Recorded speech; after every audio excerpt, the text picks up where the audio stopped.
देखिए सर इसका answer, question क्या पूछ रहा है अच्छे से समझना। क्वेश्चन ये पूछ रहा है कि आर्थिक शब्दावली यानी कि जितने भी इकोनॉमिक टर्म है इनमें से कौन सा मैचिंग है, मैच कौन सा हो रहा है ये पूछ रहा है। ऑप्शन नंबर 1 पे चलते sir, debenture issue of the shares by the company, यानी कि कंपनी के द्वारा शेयर जारी करना। ऑप्शन बी बोला जा रहा है राइट इश्यू यानी कि government taking loan from the public, सरकार जो है जनता से ऋण लेती है। ऑप्शन 3 बोला जा रहा है venture capital, capital raised for new business, नए व्यवसाय के लिए जुटाई जाने वाली पूंजी। एंड डिविडेंड मतलब profit accruing to the company, company को मिलने वाला लाभ। समझाता हूं सर, वन बाय वन चीजों को समझते हैं, उसके बाद आप ही लोग आंसर करिएगा, ठीक है। सबसे पहले हम देख लेते हैं sir debentures. What is the debenture? Debenture को हिंदी में बोला जाता है सर ऋण पत्र, ऋण पत्र।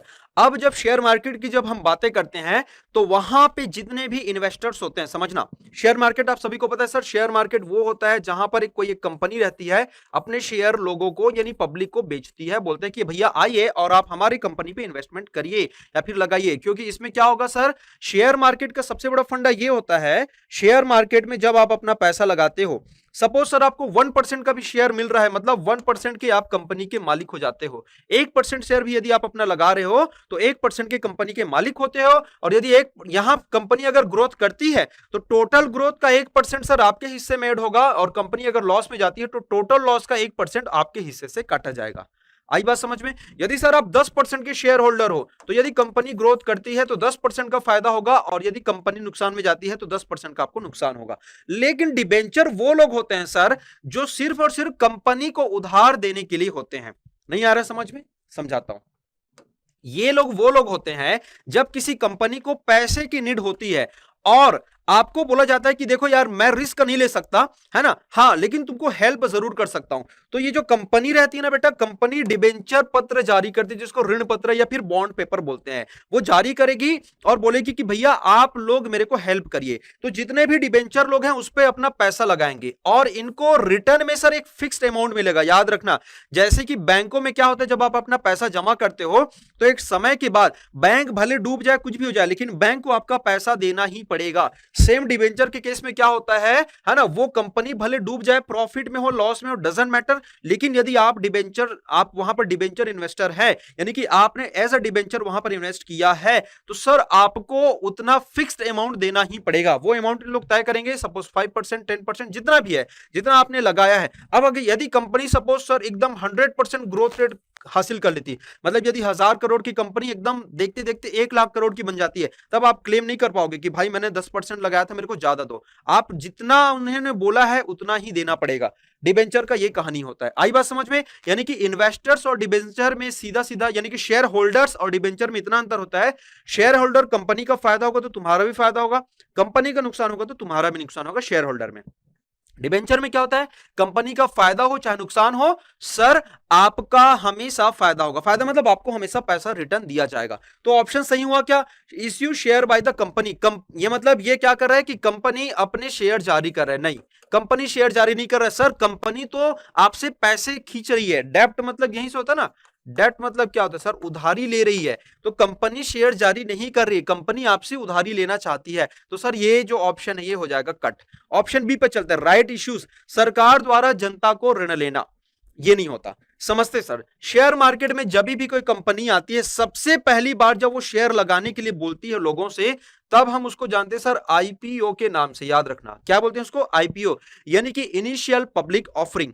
सबसे पहली बार जब कंपनी आती है मार्केट में, बोलती है कि भैया आप हम पे पैसा लगाइए, तो इनिशियल पब्लिक ऑफरिंग होता है सर। इसी के बाद जब सेकंड नंबर पे जब आता है ना, तो इसको हम लोग बोलते हैं राइट इश्यूज। इसका मतलब ये सर देखो, राइट मतलब होता है अधिकार, इश्यू मतलब जारी करना। मतलब सर मान लेते हैं यहां पर स्टार्टिंग में मैंने, है ना, और यहां पर चलो जैसे नाम लेते हो, सिमरन ने, सिद्धि ने, भूपेंद्र ने, इन तीनों ने सर यहां पे पैसा लगाया। मैंने लगाया, सिमरन ने लगाया, सिद्धि ने लगाया, भूपेंद्र ने लगाया, इन चारों ने यहां पर पैसा लगाया। बाद में सर, बाद में हम मान लेते हैं यहां पर जैसे कि तारिणी, गीतू और सुरभि, इन लोग सर बाद में लगाना चाहते हैं। तो ये जो राइट इश्यू क्या होता है ना, पहले अधिकार हम लोगों को मिलेगा। मतलब जो ऑलरेडी पहले शेयर होल्डर्स हैं उनको पहली प्राथमिकता दी जाती है सर, उसको हम लोग बोलते हैं राइट इश्यू। इसके बाद भी यदि हम लोगों को लगता है अरे यार अब मजा नहीं आ रहा, हम इस पर नहीं, हम कहीं और लगाएंगे, तो यदि प्राथमिक निवेशक लोग यदि हट जाते हैं वहां से, दूसरा जिसको बोला जाता है सर एफपीओ, यानी कि फॉलो ऑन पब्लिक ऑफरिंग। बाद में जब इसको लगाया जाएगा, मतलब बाद में बाकियों को मौका दिया जाएगा, तब हम इसको बोल देंगे एफपीओ। तो यहां पर बेसिकली आपको आरआई के बारे में पूछा जा रहा है, राइट इश्यूज। इसका मतलब यह है कि प्राथमिक जो शेयर होल्डर्स लोग हैं, जिन्होंने पहले ही अपना पैसा लगा रखा है, उनको पहले ऑफर किया जाता है एक सस्ते रेट पे। क्यों करते हैं सर?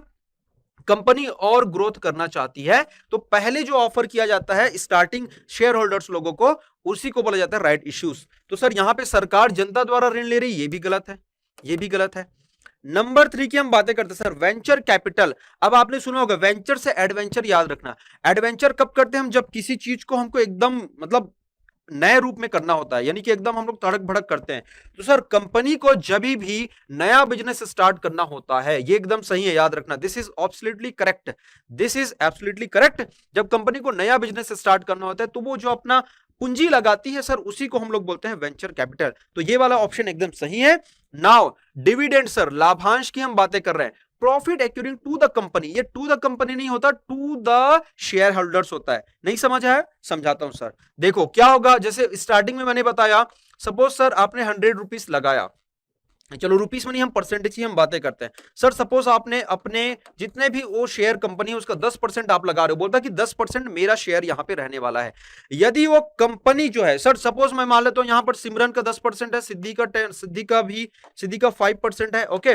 और सर हम मान लेते हैं तारनी का 5% है, किसी का 8% है। अब यदि जब कंपनी ग्रो करेगी, कंपनी जब फायदे में जाएगी, तो सर जिनको जितना जितना परसेंटेज मिलेगा ना, जितना जितना हिस्सा मिलेगा, वही कहलाता है सर लाभांश, या फिर वही कहलाता है डिविडेंड। यानी कि डिवाइड हो जाता है, जो लाभ होता है ना, वही क्या हो जाता है सर? डिवाइड हो जाता है।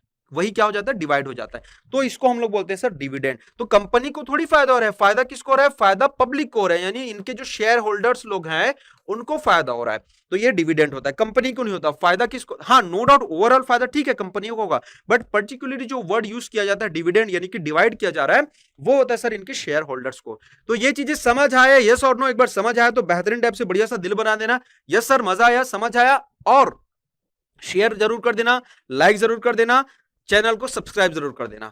और यदि इसके अलावा और कोई वीडियो आप चाहते हो इसी पर आधारित, शेयर मार्केट से संबंधित, यदि आप चाहते हो कि यस सर शेयर मार्केट से जो इसकी शब्दावलियां हैं या फिर इकोनॉमी के जो एकदम हाई फाई जो टर्म्स हैं वो समझ नहीं आते, यदि आप चाहते हो इस पर वीडियो बनाना है, तो जल्दी से कमेंट में लिख देना यस सर इस पर्टिकुलर टॉपिक पर भी आप वीडियो बना दीजिए, तो हम आपके लिए वीडियो लेकर आएंगे।